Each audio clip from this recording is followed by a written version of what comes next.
You are watching Grace Television.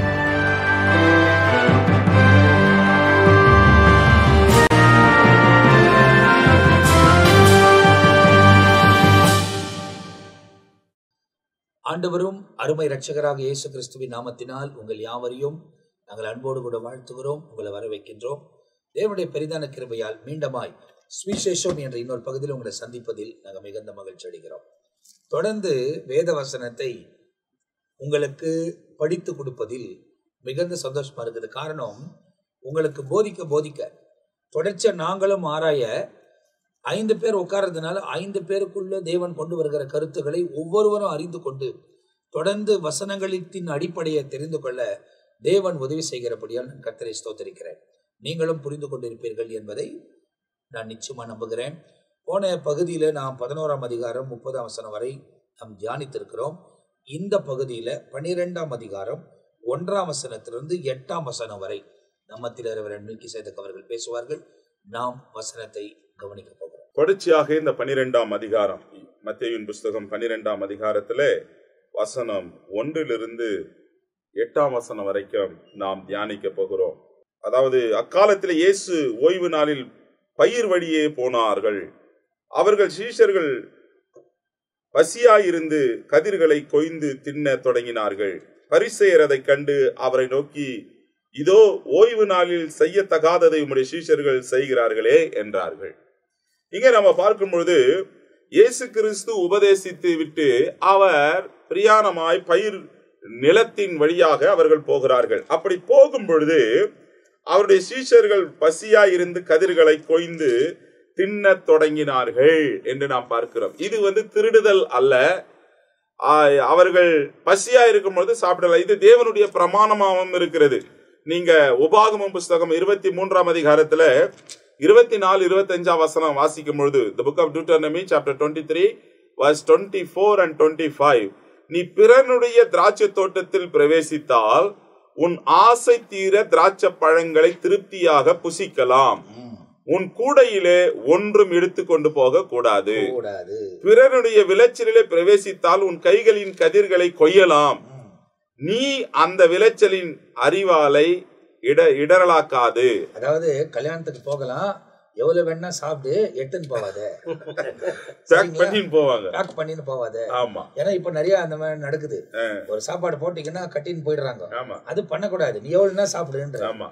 அப்போ உபாகமம் 23ஆம் அதிகாரத்துல 24, 25 வசனத்துல இது ஆண்டவர் பிரமாணமா சொல்லப்பட்டதை தான் சீஷர்கள் செய்யறாங்க.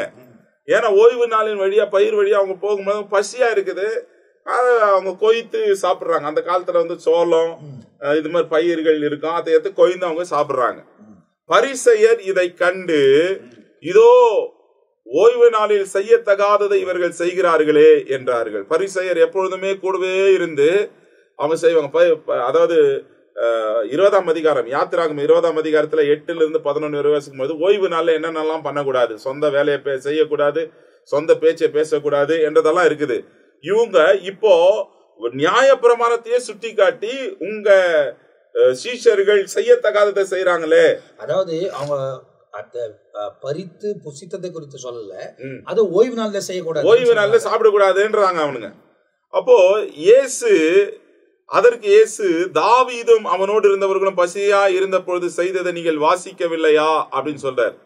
நம்ம 1 சாமுவேல் 21ஆம் அதிகாரத்துல 1லிருந்து 6 வரைக்கும் நம்ம பார்க்கும் பொழுது, தாவீது நேபால் இடத்திலிருந்து ஆசாரனா இருந்த அமிலேக்கின் இடத்திற்கு போனான். அமிலேக்கு நடுக்கத்தோடு தாவீது எதிர்கொண்டு போய், ஒருவரும் மோடு கூட வராமல் நீ ஒண்டியா இருக்கிறதை குறித்து என்ன என்று கேட்டான். தாவீது ஆசாரனாகி, அதாவது இந்த இடத்துல நீங்க பாத்தீங்கன்னா, பசியா இருக்கும்போது தேவ சமூகத்தில் இருக்கிற அப்பத்தை வாங்கி சாப்பிட்டான். அவன் ஆசரிப்பு கூடாரத்தில் இருக்கிற சமூகத்தின் அப்பத்தை எடுத்து சாப்பிட்டான். ஏன்னா பசியா இருக்கிறான். அப்போ அப்படியே அடக்கி வச்சுட்டு அங்க ஷோக் இல்ல, பசியா இருக்கும்போது தேவை என்பதை நீங்கள் வாசிக்கவில்லையா ஏசிங்க சொல்றார். அவன் வசனத்தை சொல்லி குறை சொல்லும் பொழுது இவர் வசனத்தை சொல்லிய பதில் ஆண்டவர் சொன்னார். அப்போ இங்க வசனத்துல நம்ம பார்க்கும் பொழுது, அவன் தேவனுடைய வீட்டில் பிரவேசித்து ஆசையாளரை தவிர ஒருவரும் புசிக்கத்தகாத தேவ சமூகத்தின் அப்பங்களை தானும் தன்னோடு இருந்தவர்களும் புசித்தார்களே. இததான் ஆண்டவர் சொல்றார்.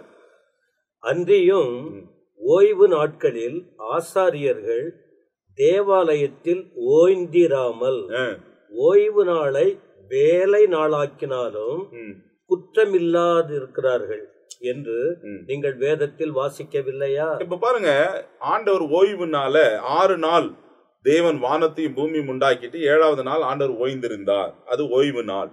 இப்ப ஆசாரியர்கள் ஓய்வு நாளில் பலிகளை ஆயத்தப்படுத்தி அவைகளை செலுத்துகிறதான காரியங்கள் என்னாகமம் புஸ்தகத்துல நம்ம பார்க்கிறோம். 28ஆம் அதிகாரத்துல 9-10 வசனங்கள் நிமித்தம் கூட நம்ம பார்க்கும் பொழுது, ஓய்வு நாளிலோ போஜன பலிக்காக 1 வயதான பழுதற்ற 2 ஆட்டுக்குட்டிகளையும் 10ல் 2 பங்காயிலும் எண்ணெயிலே பிசைந்த மாயிலும் மெல்லிய மாயிலும் இவங்க பலி செலுத்த கடவர்கள் என்று ஆண்டவர் சொல்றார். ஓய்வு நாள்ல ஓய்ந்துதான் இருக்கணும். ஏன் இவங்க வேலை செய்யறாங்க? பலி செலுத்துறதே வேலையா நினைக்கிறான், சாப்பிடுறதே வேலையா நினைக்கிறான். ஏன்னா வசனம் இப்படி சொல்லுகிறது என்பதை இவர்கள் இங்க கட்டடமாகிய சபைய மேன்மையா யோசிக்கிறாங்க. ஆமா, அந்த டைம்ல ஆண்டவர் என்ன சொன்ன, அதாவது இவ எடுக்கிறான் ஒன்ன இவனுக்கு பிடிச்சதை எடுத்துக்கிறானே தவிர மற்றதை விட்டுறான் இவன். அதைத்தான் ஆண்டவர் இவர்களுக்கு சொல்லுகிறார். அப்போ ஆண்டவர் 6ஆம் வசனத்துல சொல்றார், தேவாலயத்திலும் பெரியவர் இங்க இருக்கிறார். நீ கட்டளையா பிரமாணமா நீ எடுக்கிறியா, அதை விட பெரியவர் இங்க. அதுதான் அந்த கட்டடத்தோட பெரியவர் இங்க இருக்கிறார். ஆண்டவர் இங்க தேவாலயத்திலும் பெரியவர் கிறிஸ்து இங்க இருக்கிறார் என்பதை ஆண்டவர் தமது சீஷர்களுக்கும் அங்க வந்த ஜனங்களுக்கும், நீ செய்கிற வேலை, நீ செய்கிற ஊழியம், அதை விட பெரியவர் இங்க இருக்கிறாரியா என்பதை ஆண்டவர் இங்கே காண்புகிறார். அப்போ 7ஆம் வசனத்துல ஆண்டவர் முதல் சொல்றார், பலியை அல்ல இரக்கத்தையே விரும்புகிறேன் என்பதனுடைய கருத்து இதனால் அறிந்திருக்கிறது. குற்றமில்லாதவர்களை நீங்கள் குற்றப்படுத்துகிறீர்கள். மனுஷகுமாரன் ஓய்வு நாளுக்கும் ஆண்டவராய் இருக்கிறாரே. இப்ப 6 நாள் தான் ஜெபம் பண்ணணும், 6 நாள் தான் இது பண்ணணும், 6 நாள் தான் ஓய்வு நாள் ஓய்ந்து இருக்கணும். ஓய்வு நாளுக்கும் அவர் ஆண்டவராய் இருக்கிறார். மனுஷரை காட்டிலும் அவர் பெரியவராய் இருக்கிறார் என்பதை குறித்து இங்கே வசனம் சொல்லப்படுகிறது. இங்க பாருங்க, ஆண்டவராகிய இயேசு கிறிஸ்து சொல்லுகிற அந்த வார்த்தைகள் என்ன என்று சொன்னால், இவங்க சட்டங்களை மீறுவது அல்ல. ஆண்டவர் சொல்லும் பொழுது பிரமாணத்தை மீறுங்கன்னு சொல்லல, பிரமாணத்தை நிறைவேற்றவே அவர் வந்தார். நியாய பிரமாணத்தின் நிறைவேறுதலாகவே வந்தார். யாத்திராகமும் 20ஆம் அதிகாரம் 1ஆம் வசனத்துல தேவன் பேசி சொல்லிய சகல வர்த்தமானங்களாவன அப்படின்னு சொல்லு. அவர் பேசி அவர் சொன்ன வர்த்தமானங்கள், அவர் சொல்லுகிற இன்ஸ்ட்ரக்ஷன் என்று சொல்லி வசனம் சொல்லுகிறது. லூக்கா 2ஆம் அதிகாரம் 11ஆம் வசனத்துல நம்ம பார்க்கிறோம் இல்லையா, இன்று கர்த்தராகிய கிறிஸ்து ரட்சகர் உங்களுக்கு தாவீதின் ஊரிலே பிறந்திருக்கிறார்.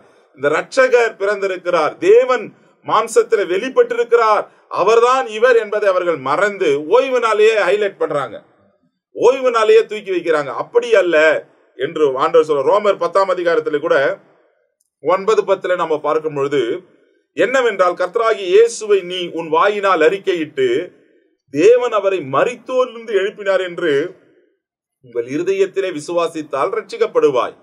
நீதி உண்டாக இருதயத்திலே விசுவாசிக்கப்படும், ரட்சிப்பு உண்டாக வாயினால் அறிக்கை பண்ணப்படும். கன்ஃபஸ் பண்ணி இயேசு தான் நீதிபரர் என்பதை சொல்லி நீங்கள் வாழ வேண்டும் என்பதிலே தேவன் ஆணித்தரமாக அவர் உண்மை உள்ளவராக இருக்கிறார். அதனால்தான் மனுஷன், அதாவது மனுஷகுமாரன் ஓய்வு நாளுக்கும் ஆண்டவராய் இருக்கிறார். அப்போ வெறும் இந்த மற்ற நாளுக்கு அல்ல, இந்த காரியங்கள் நியாய பிரமாணத்துக்கு அல்ல, அதையும் நிறைவேற்ற, அதையும் ரூபகாரப்படுத்தத்தான் அவர் தேவனா இருக்கிறார் என்பதை ஆணித்தரமாக இங்க ஆண்டவர் சொன்னார். அப்போ இந்த இடத்துல இந்த வசனங்களில் சொல்லப்பட்ட, இந்த 8 வசனங்களில் சொல்லப்பட்ட காரியத்தை நாம் சுருக்கமாக தியானித்திருக்கிறோம். தேவாலயத்திலும் பெரியவர் இங்க இருக்கிறார். அப்போ தேவன் ஆலயத்திலும் பெரியவர் என்பதை நீங்கள் அறிந்து கொள்ள வேண்டும். அதுக்கு ஏற்ற மாதிரி உங்க வாழ்க்கை அர்ப்பணித்து நடப்பதற்கு இந்த வசனங்கள் நமக்கு போதிக்கிறது.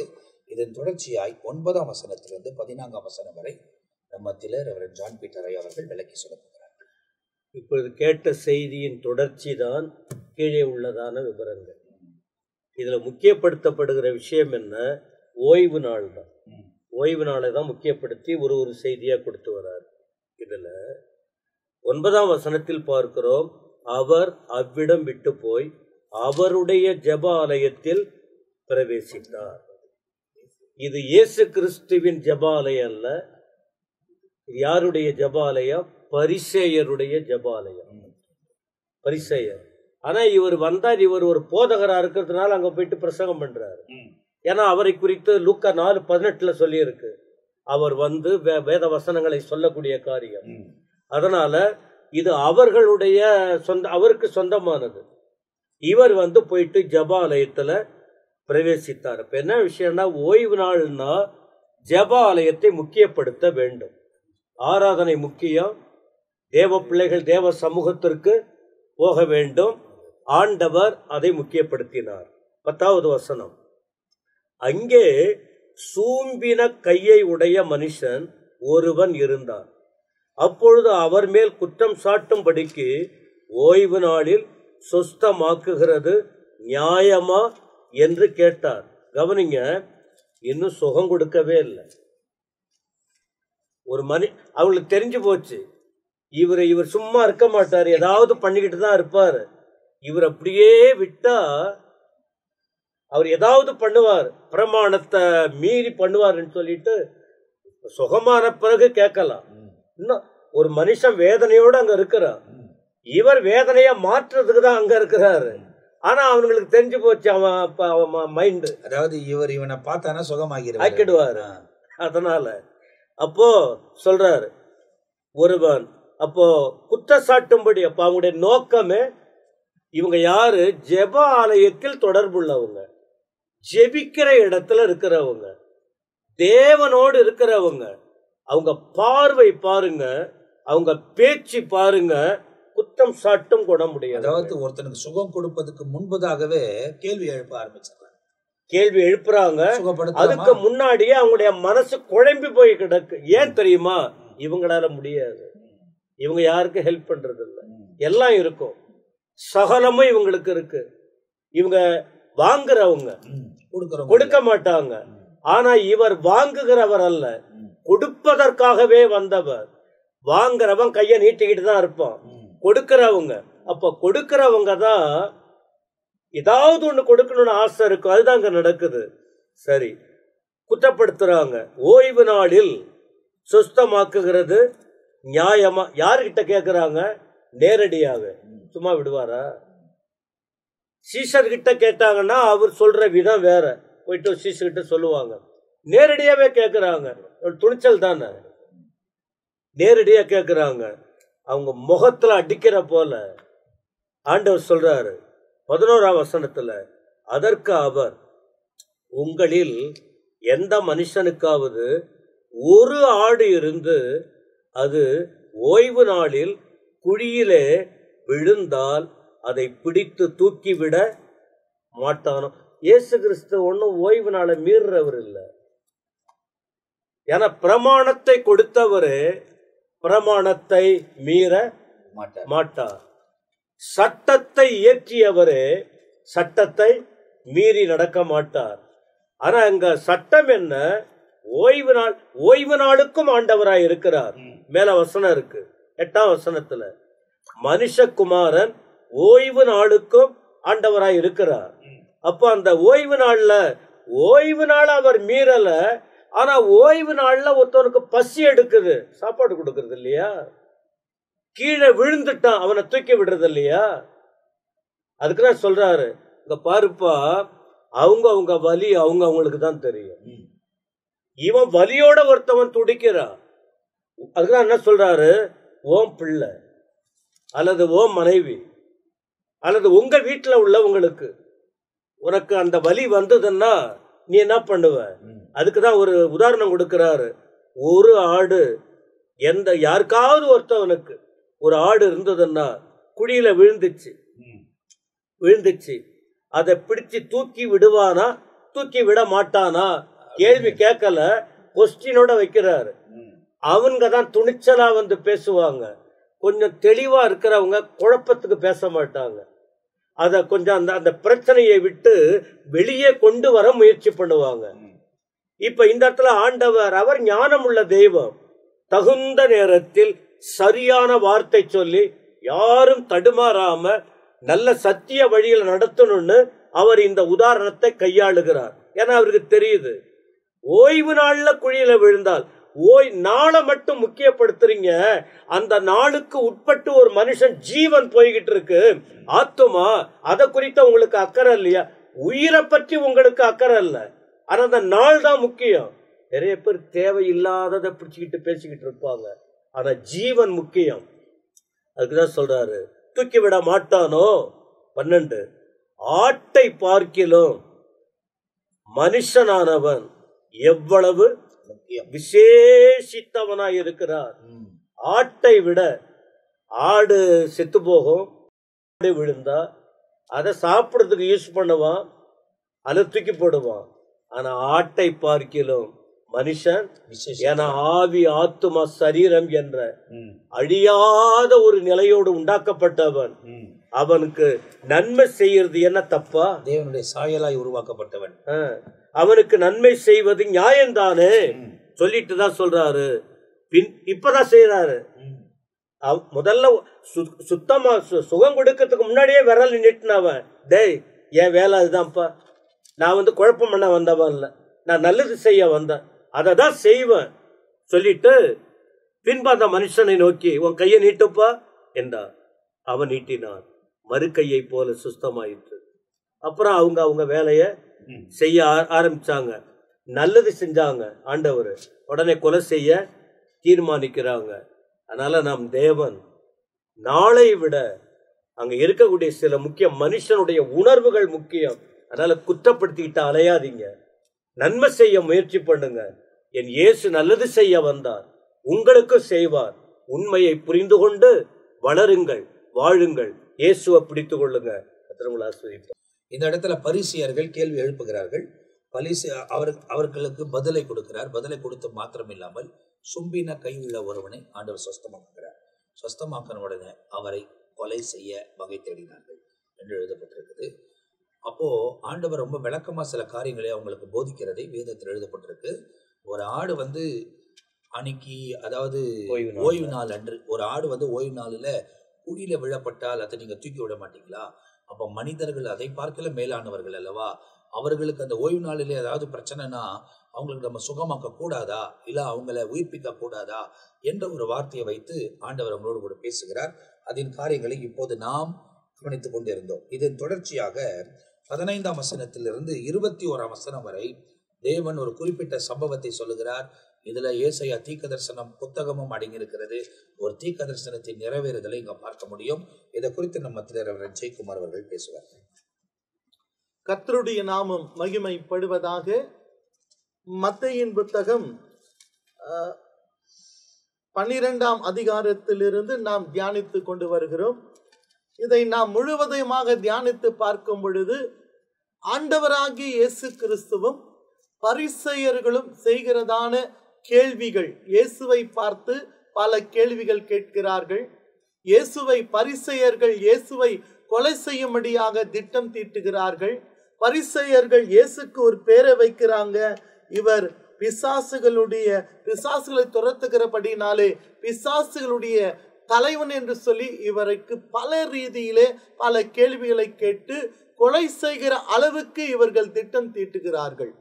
ஆகையாலே இவர்கள் இயேசு கிறிஸ்து யார் என்பதை குறித்து இவர்கள் புரிந்து கொள்ள வேண்டும் என்பதற்காக ஒரு காரியத்தை ஏசாயா தீர்க்கதரிசியிலே தேவன், பிதாவாகிய தேவன் தீர்க்க தரிசனமாக இயேசு கிறிஸ்து யார் என்பதை குறித்து சொல்லி இருக்கிறதை இந்த 12ஆம் அதிகாரம் 15ஆம் வசனத்திலிருந்து 21ஆம் வசனம் வரைக்கும் ஆண்டவராகிய இயேசு கிறிஸ்து யார் என்று சொல்லி அந்த இயேசுவை கேள்வி கேட்ட பரிசேயர்கள், இயேசுவை கொலை செய்ய முடியாத திட்டம் தீட்டின பரிசேயர்கள், இயேசுக்கு பிசாசுகள் தலைவன் என்று பெயர் சூட்டின இவர்கள் அறிந்து கொள்ளும்படியாக இயேசு யார் என்று சொன்னால் அவர் தெரிந்து கொள்ளப்பட்ட என்னுடைய தாசன் என்று ஏசாயா தீர்க்கதரிசியின் வழியாய் உரைக்கப்பட்டது இந்த இடத்துல சுட்டி காட்டி இருக்கிறார். அன்பார்ந்தவர்களே, நாம் ஒரு காரியத்தை தெரிந்து கொள்ள வேண்டும்.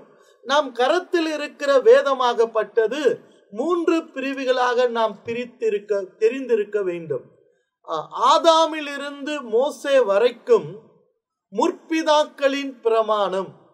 ஆதாமிலிருந்து மோசே வரை, மோசேயிலிருந்து ஆண்டவராகிய இயேசு கிறிஸ்து வரை கிருபையின் பிரமாணம். இயேசு கிறிஸ்துவிலிருந்து மறுபடியும் அவர் வருகிற வரைக்கும் கிருபையின் பிரமாணம். இப்படி நம்முடைய கரத்தில் இருக்கிற 66 புத்தகங்களும் 3 பிரமாணத்தில் தான் இருக்கிறது. அதிலே விசேஷமாக இந்த கிருபையின் பிரமாணத்திலே, கிருபை என்றாலே ஆண்டவராகிய இயேசுவை குறிக்கும். இந்த கிருபையின் பிரமாணத்திலே இயேசு கிறிஸ்துவை குறித்து சொல்லப்பட்டிருக்கிற அத்தனை காரியங்களும், இயேசு செய்கிற காரியங்களும், அவருடைய பிறப்பு முதல் அவருடைய மரணம், அவருடைய உயிர்த்தெழுதல், பரமெறுதல், அவருடைய 2ஆம் வருகை, உலகத்தில் வரப்போகிற அரசாட்சி, நியாய தீர்ப்பு, வெள்ள சிங்காசன நியாய, புதியவனும் புதிய பூமியும் எல்லாமே நமக்கு முன்கூட்டியே ஆண்டவர் கிருபையின் நியாய பிரமாணத்திலே ஆண்டவர் இவரை குறித்து தெளிவாக சொல்லி இருக்கிறார். அதிலே விசேஷமா ஏசாயா தீர்க்கதரிசி புஸ்தகத்தை வாசித்து பார்க்கும் பொழுது ஆண்டவராகிய இயேசு கிறிஸ்துனுடைய பிறப்பை குறித்து கூட முன்கூட்டியே அவர் தீர்க்க தரிசனமாக உரைத்திருக்கிறார். 9ஆம் அதிகாரம் 6ஆம் வசனத்தை ஏசாயா 9:6 வாசித்து பார்க்கும் பொழுது, நமக்கு ஒரு குமாரன் பிறந்தார், நமக்கு ஒரு பாலன் கொடுக்கப்பட்டார், கர்த்தத்துவம் தோளில் இருக்கும், அவர் நாமம் அதிசயமானவர், ஆலோசனை கர்த்தர், வல்லமுள்ள தேவன், நித்திய பிதா, சமாதான பிரபு. இவையெல்லாம் ஆண்டவராகிய இயேசு கிறிஸ்து பிறப்பதற்கு முன்பாகவே ஏசாயா தீர்க்கதரிசியின் வழியாக சொல்லப்பட்டதான தீர்க்க தரிசனமான வார்த்தைகள்.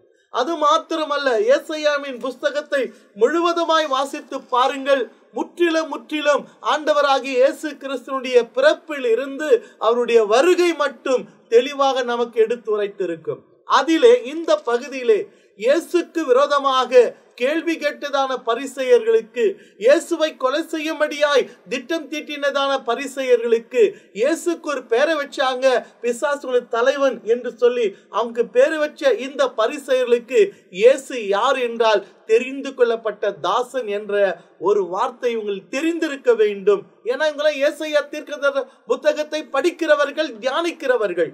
அப்போ 42 ஏசாயா 42 1-4 வரை ஆண்டவராகிய இயேசு கிறிஸ்துவை குறித்து தீர்க்க தரிசனமாக இங்கு சொல்லி இருக்கிறார்.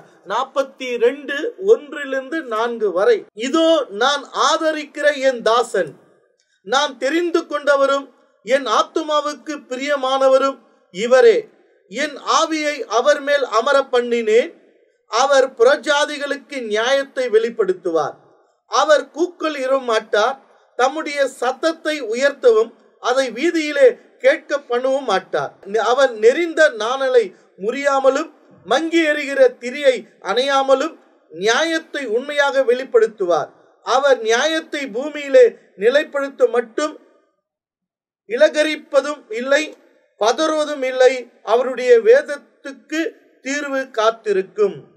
இதை குறித்து ஏசாயா தீர்க்கதரிசி 42ஆம் அதிகாரம் 1-4 வசனங்கள் சொல்லி இருக்கிறார். அதைத்தான் மத்தேயின் புஸ்தகத்திலே மறுபடியும் இயேசு கிறிஸ்து தெரிந்து கொள்ளப்பட்ட தாசன் என்று அவர் மீது வீண்பழி சுமத்தி கேள்வி கேட்டு கொலை செய்ய முடியாத திட்டம் தீட்டின அந்த பரிசேயர்களுக்கு இந்த இடத்திலே 12ஆம் அதிகாரம் 17ஆம் வசனத்தை பார்க்கும் பொழுது, ஏசாயா தீர்க்கதரிசியால் உரைக்கப்பட்டது நிறைவேறும்படி இப்படி நடந்தது. அவன் உரைத்ததாவது, நான் தெரிந்து கொண்ட என்னுடைய தாசன், என் ஆத்துமாவுக்கு பிரியமா இருக்கிற என்னுடைய நேசன், என் ஆவியை அவர் மேல் அமர பண்ணுவேன், அவர் புறஜாதிக்கு நியாயத்தை அறிவிப்பார், வாக்குவாதம் செய்ய மாட்டார், கூக்குரல் இடவும் மாட்டார், அவருடைய சத்தத்தை ஒருவனை வீதியில் கேட்பதும் இல்லை, அவர் நியாயத்திற்கு ஜெயம் கொடுக்க பண்ணுகிறவருக்கும் வரைக்கும் நெறிந்த நாளை முறிக்காமலும் மங்கி எறிகிற திரையை அணைக்காமல் இருப்பார், அவருடைய நாமத்தின் மேல் புறஜாதியார்கள் யாவரும் நம்பிக்கையாய் இருப்பார்கள் என்பது.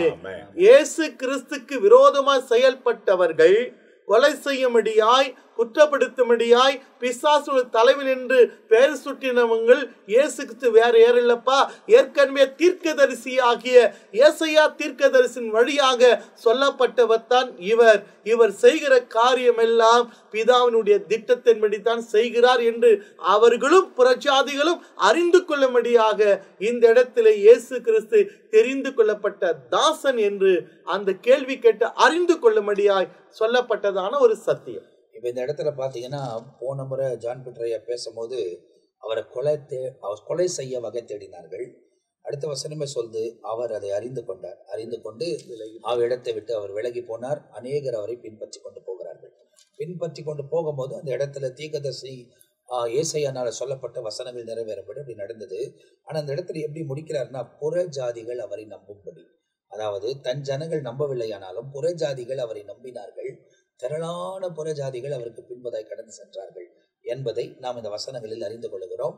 இந்த காரியங்கள் எல்லாம் ரொம்ப கவனித்து பார்க்க வேண்டும். காரணம், நாம் ஆவிக்குரிய இஸ்ரவேலர்கள், நாம் தான் புறஜாதி என்று அழைக்கப்படக்கூடியவர்கள். ஒருவேளை அவர்கள் அந்த வித்துக்களை பிறந்திருக்கலாம், ஆபிரகாமின் சந்ததியா அவர்கள் இருக்கலாம். ஆனால் நாமும் ஆபிரகாமின் சந்நிதியா இருக்கிறோம். ஆனால் ஆவிக்குரிய பிள்ளைகளாய் தான் இருக்கிறோம். எனவே இந்த வசனத்தின் அடிப்படையில அந்த பகுதி பேசப்பட்டிருக்கிறது. இப்போ அடுத்தது இந்த பகுதியில நாம் முடிக்க போகிறோம். 22ஆம் வசனத்திலிருந்து 30ஆம் வசனம் வரை ஒரு குறிப்பிட்ட சம்பவத்தை குறித்து சொல்லப்பட்டிருக்கிறது. அதை குறித்து நம்ம பிஷப் ரெவரண்ட் பென்னியசாய் அவர்கள் விளக்கி சொல்வார்கள். அருமையான ரெவரண்ட் ஜெயக்குமார் ஐயா பேசினது போல, தீர்க்கதரிசினால் உரைக்கப்பட்டது நிறைவேறும்படி இப்படி நடந்தது என்ற வசனத்தை அவர் கோடிட்டு சொன்னார்.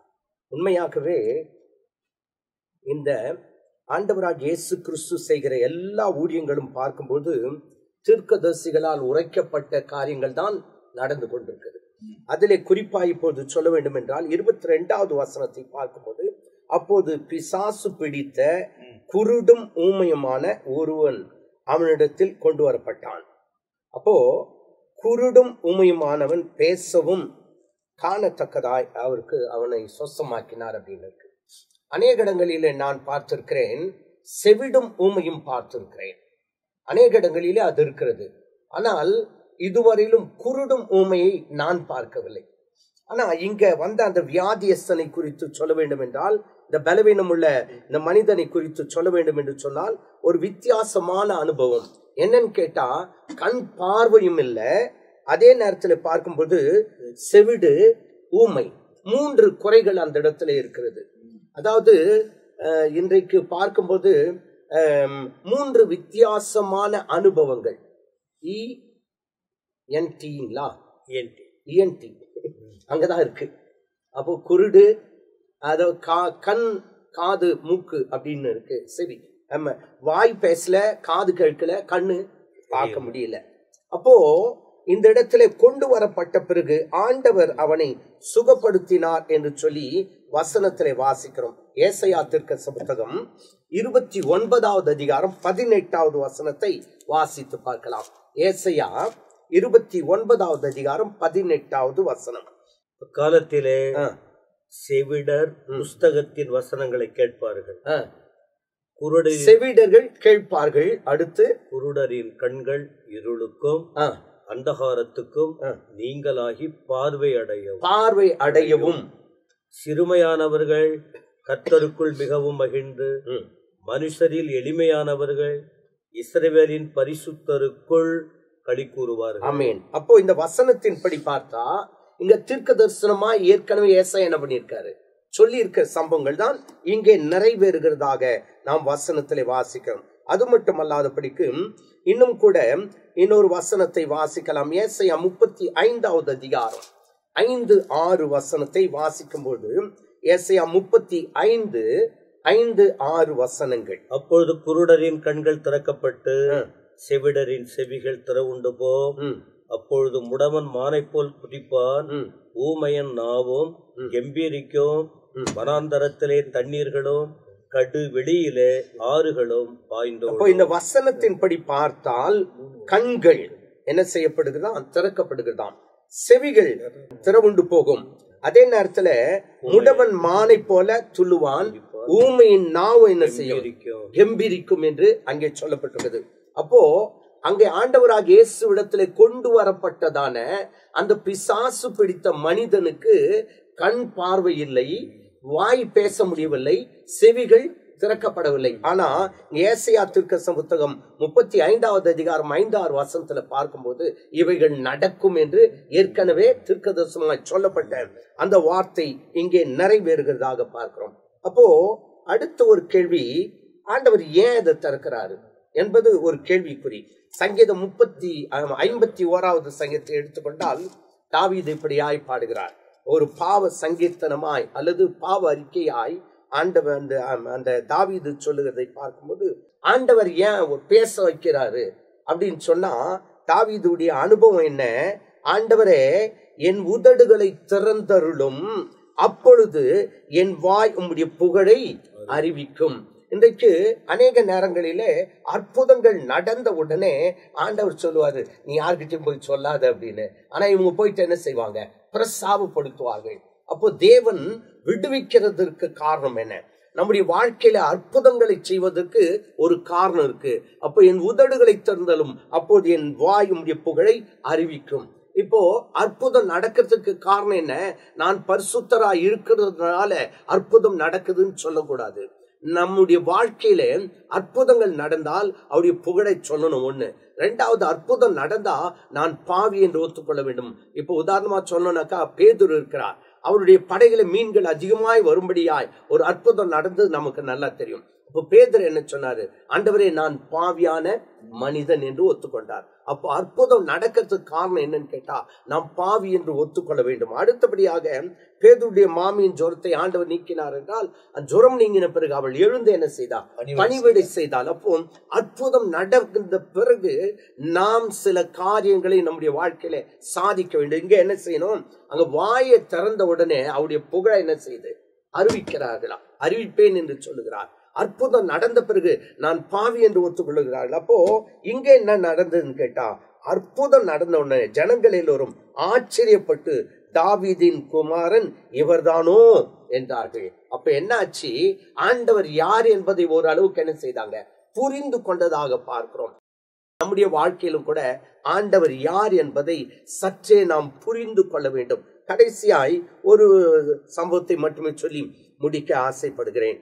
என்னன்னு கேட்டா, 30வது வசனத்தை வாசித்து பார்ப்போம் என்றால், 30வது வசனம் அங்க என்ன சொல்லப்பட்டிருக்கிறது? என்னோடு கூட இராதவன் எனக்கு விரோதியாய் இருக்கிறான், என்னோட சேர்க்காதவன் சிதறடிக்கப்படுகிறான். அப்போ என்னோடு கூட இருக்கிறவன். அப்போ நாம யாரோடு கூட இருக்கணும்? ஆண்டவரோடு கூடவே இருந்தால் அற்புதங்களை நம்மால் பார்க்க முடியும். இடையில நிறைய சம்பவங்கள் இருக்கு. ஆண்டவர் என்ன பண்றாங்கன்னு கேட்டா, பிசாசுகளை துரத்துகிற பெயல்சின் மூலமாய் பிசாசுகளை துரத்துகிறான் என்றெல்லாம் ஆண்டவரை பற்றி குற்றம் சாட்டுகிறான். அவருடைய சிந்தனைகள் எல்லாம் அறிந்து கொண்டார். இன்றைக்கு நம்முடைய நினைவுகள், நம்முடைய சிந்தனைகள் எல்லாம் அறிந்திருக்கிறார் நம்முடைய ஆண்டவர். அருமையான கர்த்தருடைய பிள்ளைகளை, நாம் அவரோடு கூட இருக்கணும்ன்றதுதான் தேவன் விரும்புகிறார். ஆகவே இந்த அதிகாரத்தை பார்க்கும்போது 12வது அதிகாரத்துல உதாரணமாக சொல்ல வேண்டும் என்று சொன்னால், ஆண்டவராகிய தேவன் சில சம்பவங்கள் அவருடைய வாழ்க்கையில செய்த அற்புத அடையாளங்களை குறித்து இந்த 12வது அதிகாரத்தில் சொல்லப்பட்டிருக்கிறது. இங்கே 12வது அதிகாரம் 22 30 வரையிலும் பார்க்கும்போது அங்கே செய்த அற்புதங்கள், பிசாசு பிடித்தவனுடைய அந்த அவனுடைய வாழ்க்கையில் இருந்த சம்பவங்கள். ஒரே நேரத்தில் ஒரே மனிதனுக்கு 3 விதமான பிரச்சனை. ஒன்று, பிசாசு பிடித்திருக்கிறது. இரண்டாவது, அவன் ஊமையாய் இருக்கிறான். அதன் பிறகு அவன் குருடனாய் இருக்கிறான். அதே நேரத்துல அவனுடைய காதுகளும் திறக்கப்படுகிறது. 4 விதமான சம்பவங்கள். ஒன்று, பிசாசு பிடித்தது நிமித்தமா 3 விதமான காரியங்கள். ஒண்ணு, வாய் பேச முடியல, கண்ணு பார்க்க முடியல, காது கேட்க முடியல. இதெல்லாம் யார் செய்யற வேலைன்னு சொன்னா, பிசாசு அப்பேற்பட்ட காரியத்தை செய்து அவனை கட்டி வைத்திருக்கும் போது கர்த்தர் விடுவித்தது உண்மை என்று சொன்னால், நம்மையும் விடுவிக்க அவர் உண்மையுள்ளவராயிருக்கிறார். இந்த பகுதியில் ஆண்டவர் ஒருவனுக்கு அற்புதம் செய்கிறார். அவனுக்குள்ளே இருந்த பிசாசு விரட்டப்படுகிறது. விரட்டப்பட்டது நிமித்தமாய் பரிசேயர்கள், இவன் பிசாசினால் பிசாசுகளை விரட்டுகிறான் அப்படின்றத அவர் மேல குற்றம் சாட்டுகிறாங்க. இயேசு அதையும் அறிந்து கொள்ளுகிறார். ஏன்னா அவர் இருதயத்தின் நினைவுகளை அறிந்திருக்கிறவர், அறிந்து கொள்ளுகிறார். அப்போது உடனே அவங்களுக்கு பதில் கொடுக்கிறார். தனக்குத்தானே எழும்புகிற ராஜ்யம் நிலைத்து நிற்காது. எப்படி சாத்தானை துரத்த முடியும் என்பதை அவர் பேசுகிறார். அதுக்கு பிறகு நீங்க பார்த்தீங்க அப்படின்னு சொன்னாக்கா, தொடர்ந்து ஆண்டவர் அவங்களுக்கு சுகம் கொடுத்து அவனை உறுதிப்படுத்தி அவனை ஒரு நல்ல பலனுள்ள மனிதனாய் மாற்றி அவனை அனுப்புகிறதை வேதத்தில் பார்க்கிறோம். அவரோடு கூட நீங்க இல்லாவிட்டால் நீங்கள் சிதறடிக்கப்படுவீர்கள் என்பதை எழுதப்பட்டிருக்கிறது. முக்கியமான விஷயம், நீங்க அவரோடு இல்லைன்னா கண்டிப்பா சிதறடிக்கப்படுவீங்க. அவரோடு இருந்தீங்கன்னாக்கா சிதறடிக்கப்பட மாட்டீங்க. கர்த்தர் நம்முடைய வாழ்க்கையில செய்ய வேண்டிய எல்லாவற்றையும் உலகத்திலும் செய்வார். அதுக்கு பிறகு நித்திய ராஜ்யத்துக்குள்ளவும் நாம் பிரவேசிப்போம். அந்த காரியங்கள் இந்த இடத்தில் நமக்கு விளக்கப்பட்டிருக்கிறது. தொடர்ந்து அடுத்த பகுதியில் மீதியான வசனங்களை பார்க்க போகிறோம். இவ்வளவு நேரம் இந்த வசனங்களுக்கு நீங்கள் செவி கொடுத்தபடியால் உங்களுக்காக நான் கர்த்தரை ஸ்தோத்திரிக்கிறேன். அடுத்த பகுதியில் சந்திக்கிற வரை நாங்கள் எல்லாம் உங்ககிட்ட இருந்து விடைபெறுகிறோம். கர்த்தர் உங்களை ஆசீர்வதிப்பாராக. ஆமென்.